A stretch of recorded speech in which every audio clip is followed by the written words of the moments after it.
देखिए, आज बताने जा रहा हूँ, जब भी कोई प्रॉपर्टी खरीदें तो 5 बातों का ध्यान हमेशा रखें।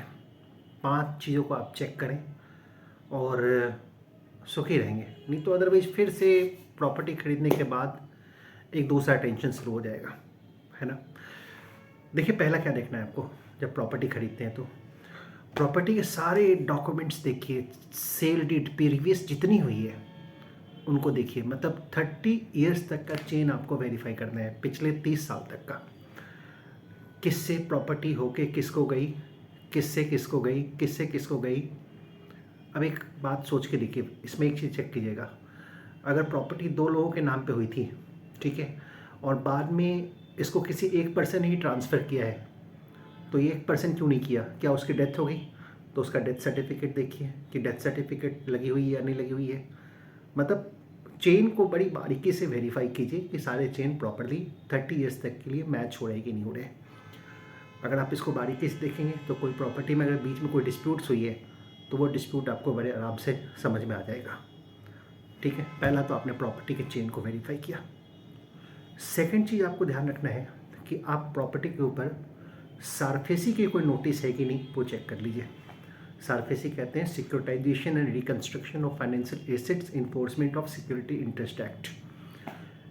जब भी हम बैंक से लोन लेते हैं और बैंक के लोन की पेमेंट ना करें तो बैंक के पास वो जो हाउस होती है वो सिक्योर्ड एसेट्स के रूप में होती है। तो कई बार ऐसा होता है कि प्रॉपर्टी का जो ओरिजिनल पेपर होगा वो बैंक के पास होगा, लेकिन जब प्रॉपर्टी का ओरिजिनल पेपर आपको दिखाया जा रहा है तो इसका मतलब ये है कि बैंक के ऊपर जो है कोई लोन, बैंक का लोन नहीं है प्रॉपर्टी के ऊपर, और सारफेसी नोटिस बैंक की नहीं आई होगी। लेकिन कई बार होता है लोग इसमें फॉर्जरी करते हैं, तो आप इसका ज़रूर ध्यान रखिएगा। सारफेसी का नोटिस ना हो। सेंट्रल रजिस्ट्री से आप इसकी वेरिफिकेशन ज़रूर कर लीजिएगा। इससे आपको पता चल जाएगा कि प्रॉपर्टी पे कोई एग्जिस्टिंग लोन है या एग्जिस्टिंग लोन नहीं है। 2 चीज़ें हो गई। तीसरी चीज़ आपको देखना है रिलिंक्विशमेंट डीड।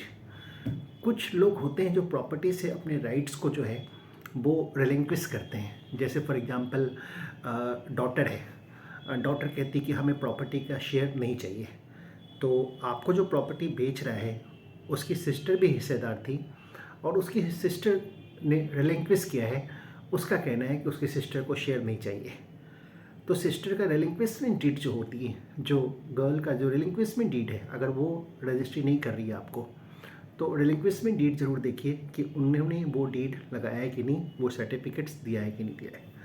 तो रिलिंक्विशमेंट डीड होना बहुत ज़रूरी है ताकि आगे चल कर के प्रॉपर्टी जब आप परचेज कर लें तो ऐसा ना हो कि फिर वो क्लेम करे, कोई फीमेल मेंबर प्रॉपर्टी के में अपना शेयर को क्लेम करे। तो आपको रिलिंक्विशमेंट डीड देखनी है। उसके बाद आपको एक चीज़ और देखना है कि प्रॉपर्टी के ऊपर क्या कोई टैक्स आउटस्टैंडिंग है, क्या कोई बिल्स आउटस्टैंडिंग है।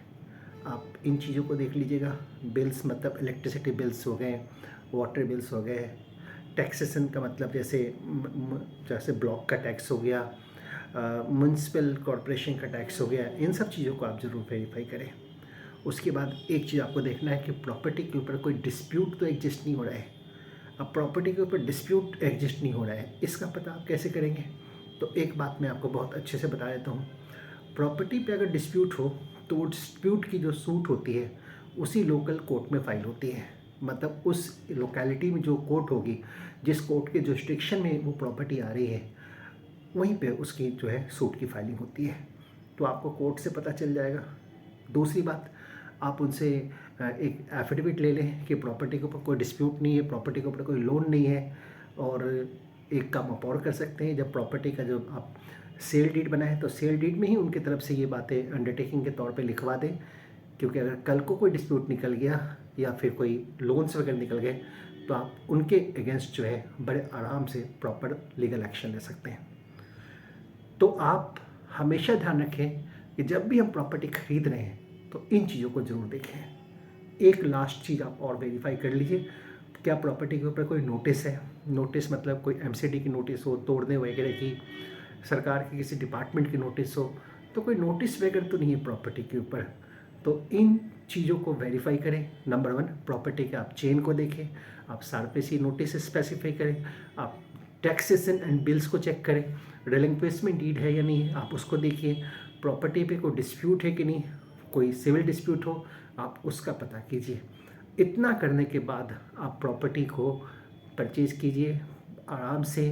Agreement to buy, agreement to sell आप बनाइए और 4 महीने के भीतर प्रॉपर्टी की आप रजिस्ट्रेशन करवाइए।